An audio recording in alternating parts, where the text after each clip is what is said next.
Have you ever felt isolated simply because you didn't react like everyone else? Because you stayed calm while others panicked? Because you didn't join in the collective outrage online? Because you saw the falsehood hiding behind the polite corporate smiles? Modern society praises emotional intelligence, yet it often fears those who truly possess it. We live in an age of corporate emotional wellness seminars and therapy jargon on Instagram, all celebrating the idea of being in touch with our feelings. But here's the paradox. Someone with genuine emotional intelligence, someone who really understands, regulates, and owns their emotions, can unsettle everyone else.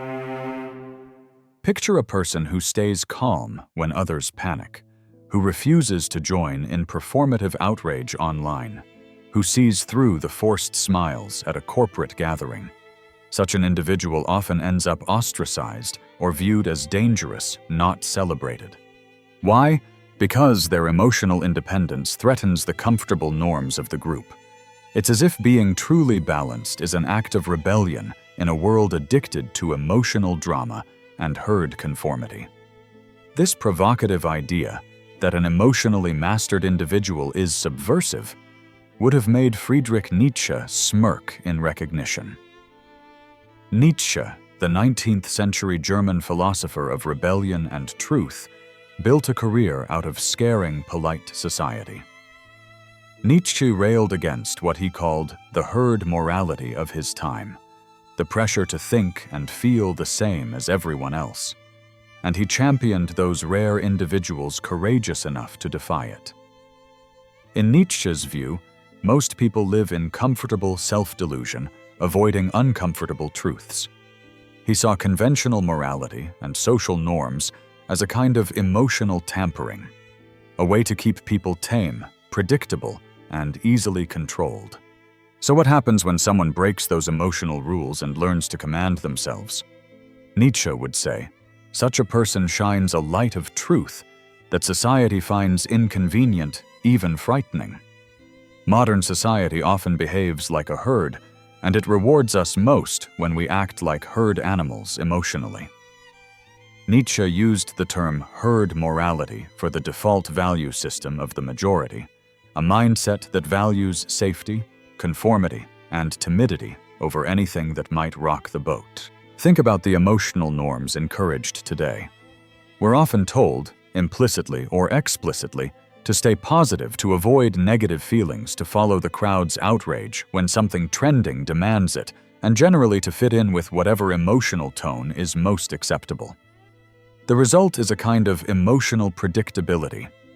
If everyone at work is loudly enthusiastic about a new policy, you're expected to perform that enthusiasm too.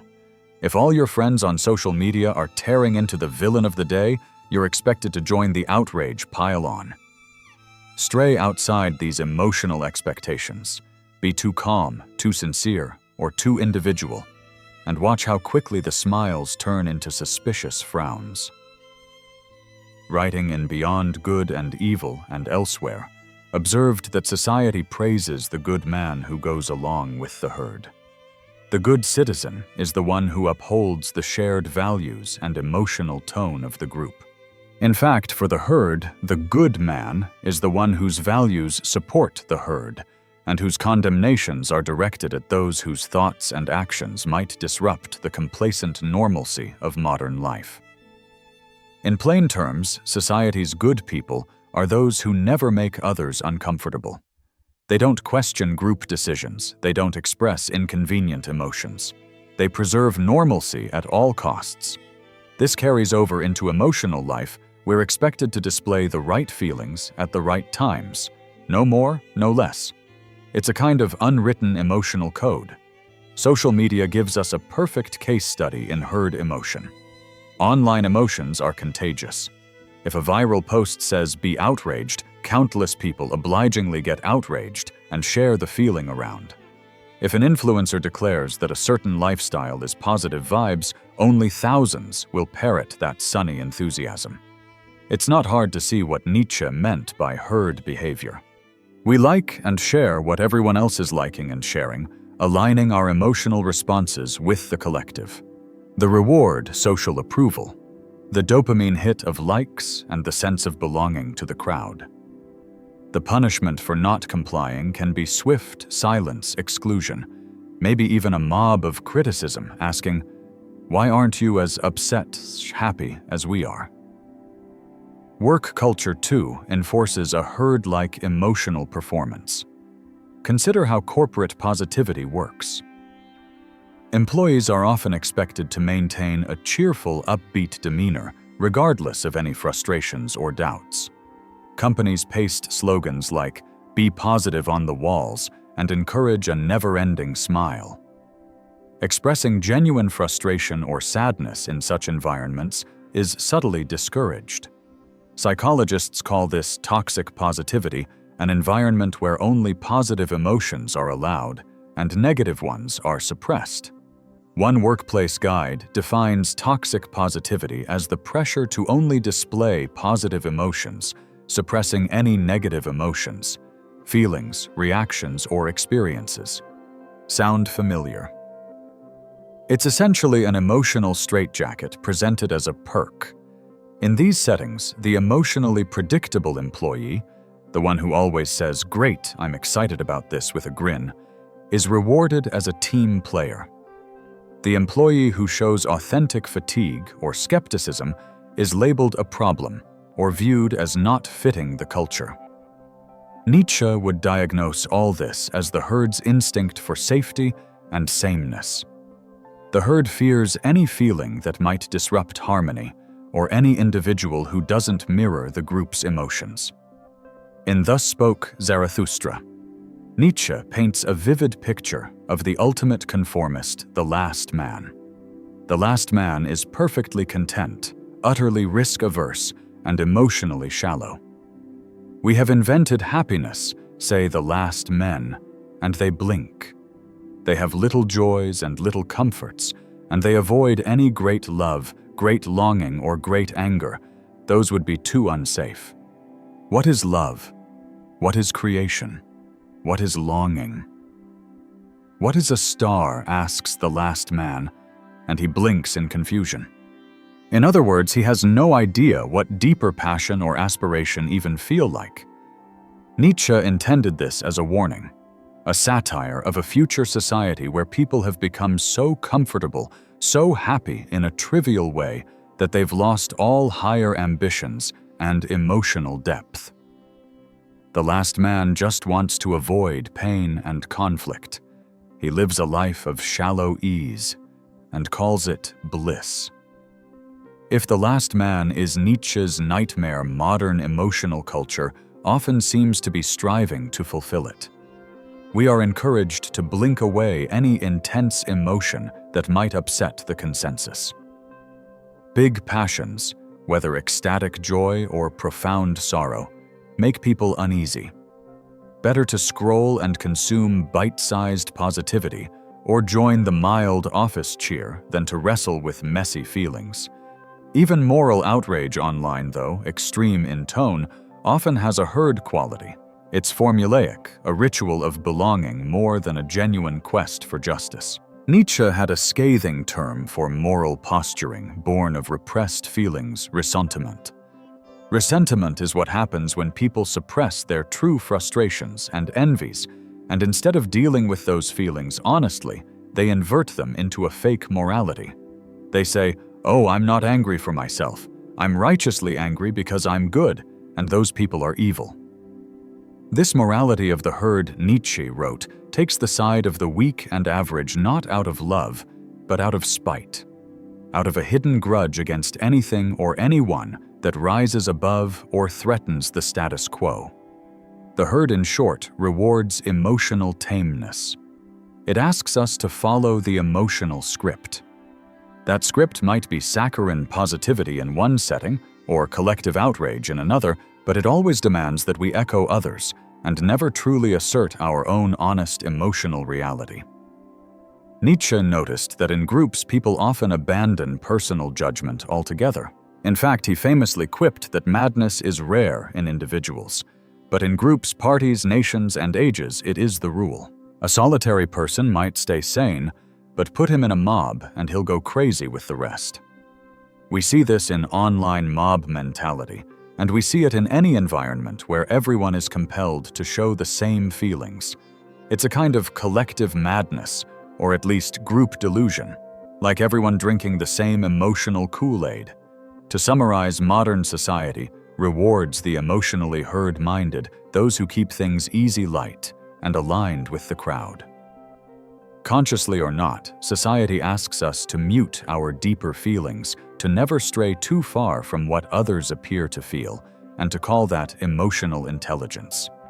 But what about someone who doesn't do that? What about a person who actually questions the herd's emotional script, who refuses to blink along with the last men? Nietzsche was deeply interested in such individuals. He believed that true human greatness required stepping out of the warm herd and into the wild terrain of personal truth. Nietzsche never used the buzz phrase emotional intelligence, but he certainly understood something crucial: mastering oneself is a revolutionary act. In Nietzsche's philosophy, to cultivate depth and honesty in your own emotional life is to rebel against what everyone else calls good. Why? Because much of what passes for virtue in society is, according to Nietzsche, a kind of polite fraud, a false virtue born from weakness or envy.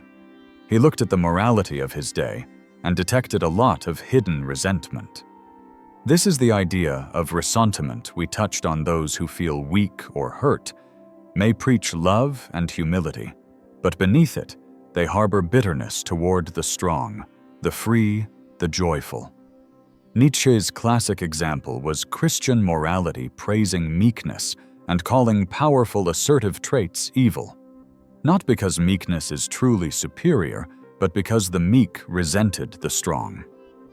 They created a moral system that made a virtue of their weakness.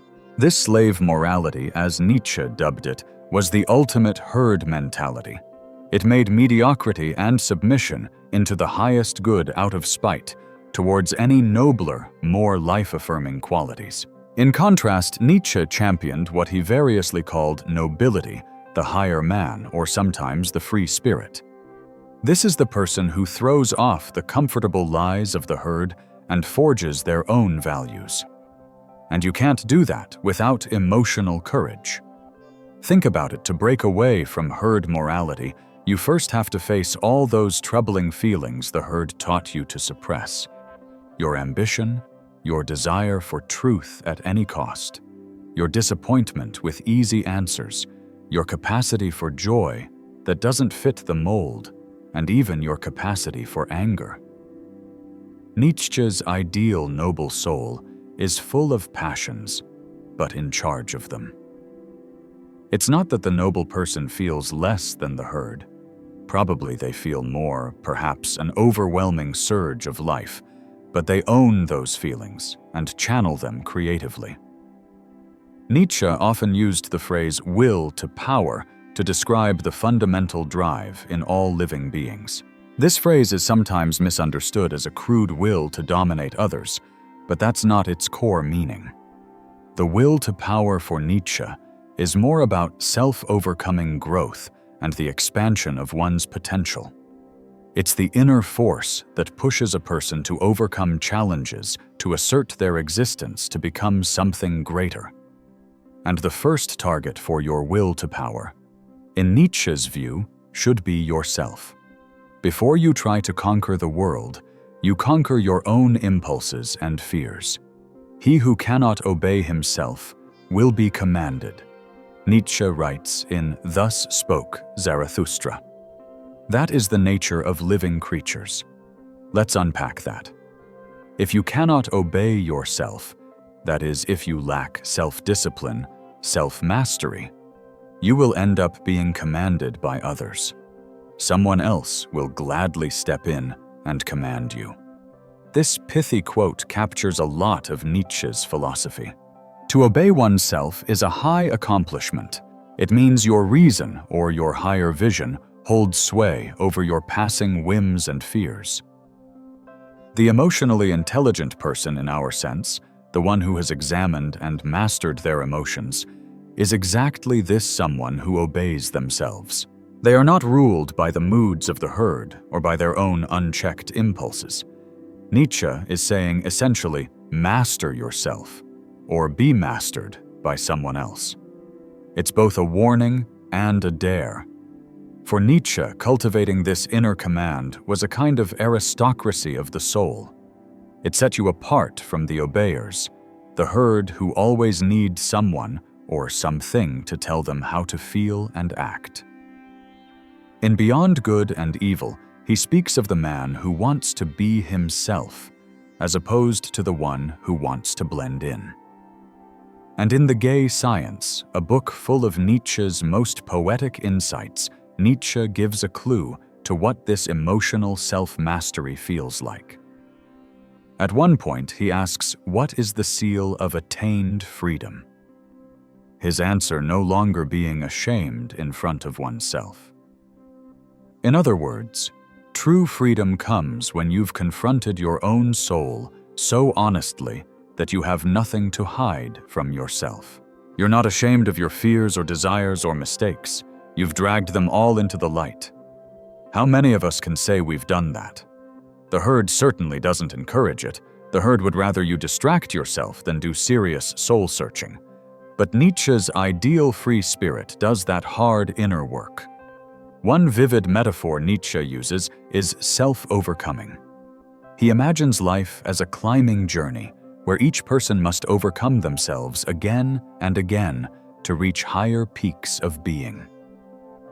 In Zarathustra's chapter, Of Self-Overcoming, all living creatures are said to obey something, while he who cannot obey himself will be commanded. That is the nature of living creatures. Life is obeying, either obeying an inner goal or obeying an external command. Nietzsche clearly thinks the noble path is to obey your own will, your own command. And what is that inner command aiming at growth creation, greater strength? In a word, the will to power expressing itself positively. Life in this view is essentially self-overcoming, a self-empowering power, accomplishing more power to no other end. This power isn't brute force. It's the power of a Beethoven composing a symphony or a thinker enduring loneliness for the sake of truth. It's power over oneself, to become who you truly are. If we translate this into the language of emotional intelligence, Nietzsche is telling us that real emotional intelligence is inner power. It's the ability to face the full range of your emotions, even the darkest, even the scariest, and integrate them into a stronger self. In a society that tells you to sanitize and hide your feelings, doing the opposite is rebellious. Nietzsche recognized this as a kind of rebellion in his own context. He relentlessly criticized the cult of Christian meekness and the fake kindness of those who secretly resented others. Instead, he admired figures who had fire in their belly, people unafraid to feel anger, passion, even despair, and to use those feelings in the service of creation or insight. Think of Nietzsche's heroes figures like Goethe, who embraced all of life, or the mythical Übermensch he prophesied, who would dance above the petty sentiments of the masses. These were emotionally intense beings, not mild conformists. Nietzsche's critique of false virtue is extremely relevant to our modern therapy-speak culture. Have you noticed how nowadays people often use psychological terms as a shield against genuine emotional engagement? For example, someone might say, "I set a boundary," or "that person is toxic," in a very self-righteous way, sometimes not to truly improve a relationship, but to avoid dealing with discomfort or their own issues. There's a whole arsenal of terms: triggered narcissist gaslighting trauma response, and so on, that can be wielded less as tools for healing and more as weapons of ego. Nietzsche would probably roll his eyes and say, this is a new form of ressentiment, a way for people to feel morally superior while never confronting their own shadows. It's a kind of emotional outsourcing of blame. A psychologist observed that a lot of modern therapy lingo is not actually a product of reflection and examination. It's just glib talk that distances ourselves from difficult aspects of emotional life. We dress up our avoidance in fancy words instead of, say, admitting I'm hurt or I'm afraid. Nietzsche, the great advocate of honesty with oneself, would encourage precisely the latter: drop the pretenses and face the raw reality of what you feel. To Nietzsche, emotional depth, owning up to your real feelings, using them as fuel for growth, was a form of personal truthfulness. And telling the truth about oneself is the first step to any other truth. He even titled one of his late books Ecce Homo, meaning Behold the Man, and it's full of unvarnished reflections on his own character, health, and destiny, deliberately shattering the polite convention of humility. That wasn't just ego. It was a statement that knowing and affirming oneself completely is a revolutionary act in a culture built on pious denial. No wonder Nietzsche associated this kind of emotional self-honesty with the will to power. It takes strength to do it, and doing it gives you strength. It's empowering in the most literal sense. Let's not sugarcoat it. Nietzsche's vision of emotional rebellion is intense and not without risk. To really confront yourself can be painful. It means embracing suffering as an inevitable part of growth. Nietzsche infamously said, "What does not kill me makes me stronger." That's from Twilight of the Idols. The line is overused now, but in context it was about the idea that creative suffering can be transformative. Nietzsche even spoke of a kind of joyous suffering. Not masochism, but the idea that one who has a great why in life can bear almost any how. An emotionally intelligent rebel in Nietzsche's eyes would not be someone who feels nothing or is always serene. It would be someone who might feel everything, the heights of joy, the depths of sorrow, and yet remain centered, using each experience to become deeper. Think of it like forging oneself in fire. Nietzsche loved the metaphor of the artist, or the artistic transformer, someone who takes the chaos and pain of life and turns it into art, into meaning. He wrote in Thus Spoke Zarathustra that one must still have chaos in oneself to give birth to a dancing star. Chaos in oneself, the turbulent emotions, the inner conflicts, is not something to eliminate. It's something to use to mold into a higher order. So in Nietzsche's grand vision, the emotionally attuned, self-mastering individual is almost a new species compared to the herd. While the herd person, the last man and his kin, seeks comfort and sameness, the Nietzschean soul seeks challenge and self-expansion. This is emotional depth, as rebellion rebelling against the insipid emotional diet society would have us live on. It's saying, no, I won't pretend to be happy when I'm not. No, I won't join your witch hunt just to fit in. No, I won't shy away from my ambition or my passion because it makes you uncomfortable. I will face all of that head on, and I will grow from it. That kind of stance is electric. It has what Nietzsche would call pathos of distance, a kind of inner dignity and distance from the petty squabbles of conformists. It's not a surprise that society, consciously or not, finds such people a bit scary. They can't be easily predicted or manipulated. If you gain emotional self-mastery, you might expect applause or at least respect.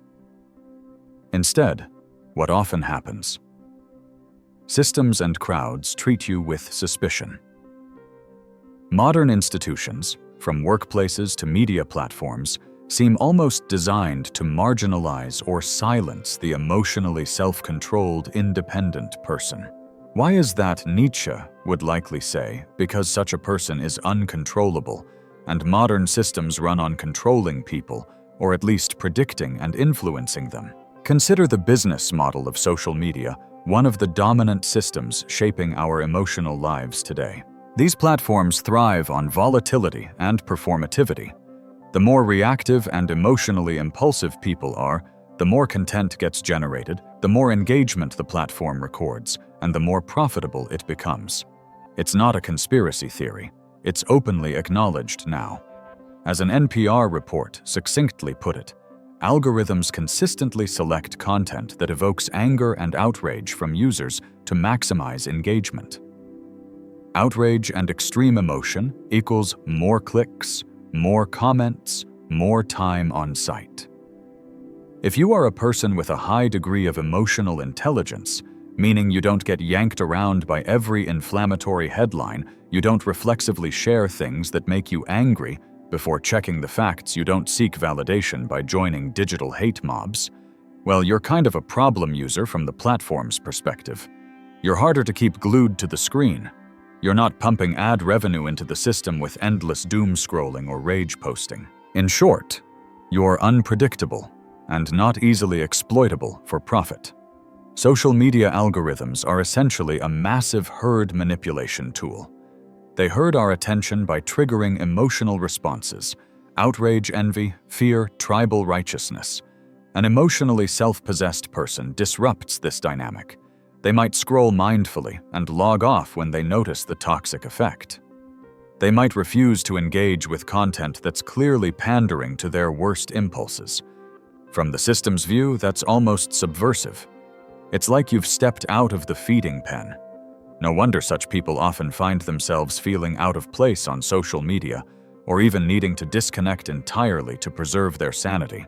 Now take corporate and institutional culture. As we discussed, many workplaces have an unwritten emotional code. Be upbeat, be a yes person, present the image of a team player at all times. It's not that companies say don't feel sad, they'll pay lip service to wellness.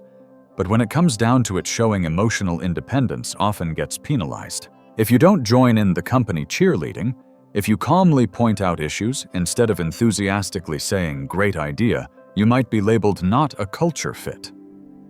Many employees have become cynical about what's being called corporate therapy speak.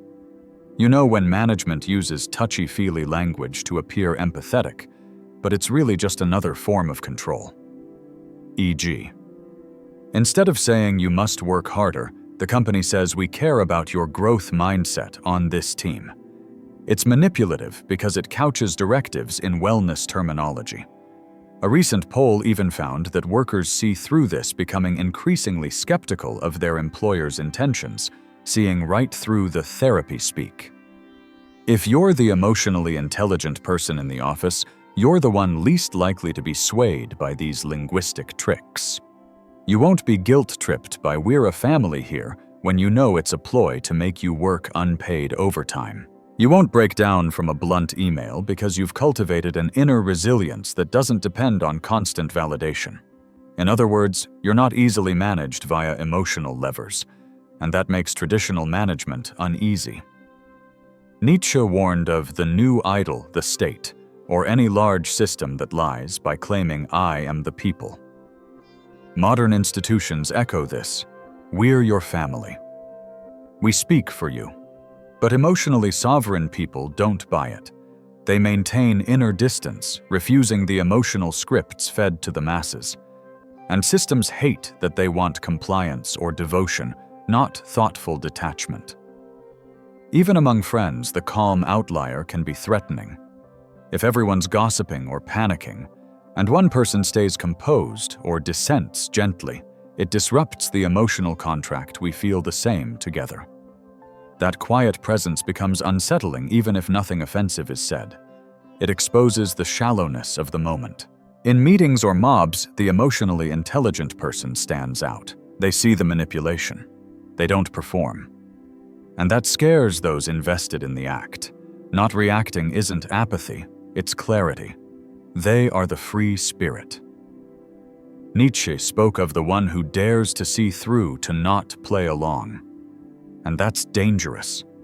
Modern systems thrive on predictability, on outrage, loyalty, distraction. But the self-mastered individual doesn't react on cue. Their refusal is like a virus in the matrix. They don't just resist, they reveal by example that emotional freedom is possible. Others begin to notice. And when one person steps out of line calmly, the whole script starts to shake. As Nietzsche wrote, great men are explosive material. The emotionally intelligent rebel may not detonate history, but in their daily life, their truth-telling and stillness are quiet explosions against conformity, against fear, and against the lie that says, you must feel what we feel. To be emotionally intelligent in today's world is not to play therapist with your feelings, it's to develop dangerous self-mastery. And society doesn't quite know what to do with that. People like this aren't trying to provoke, they're simply living from integrity.